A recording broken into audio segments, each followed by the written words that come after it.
I mean, I think if anybody's listening to this today, a good question to ask yourself is like, hey, what do I want out of life?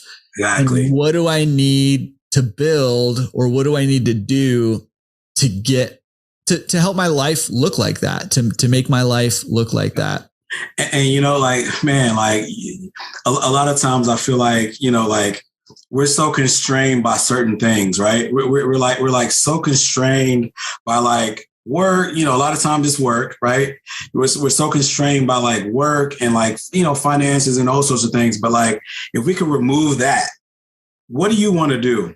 You know, remove that from the equation. Don't say anything that has to do with the work that you do and the amount of, you know, money it takes and all those sorts of things. What do you want to do? You know, I'll kind of add on to that and say that, you know, I'm not like, my 9 to 5 is fine. You know, like I'm not the guy who like hates my 9 to 5. You know what I mean? But that, you know, so that isn't like even the motivation to wanting to do something else, right?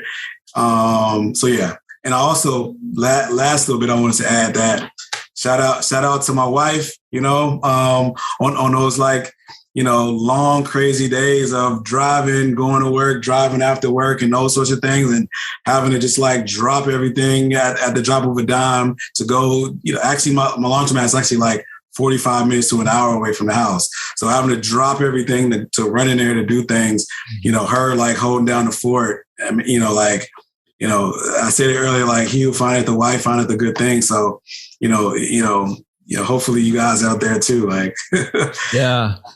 That's a huge point too. And maybe I'll edit that and put it at the beginning. So you shout out to your wife in the beginning. That's a good point too. Is like, you know, if there's multiple people involved in the household, like this is not like a one person gig. You can't just go out and buy a business or, you know, or a laundromat or whatever. And it only affect you. It affects everybody. And so making sure everybody's on board is a pretty big deal. For sure. For sure. And you're right. You find a good partner and it can make or break that whole experience for sure. Absolutely.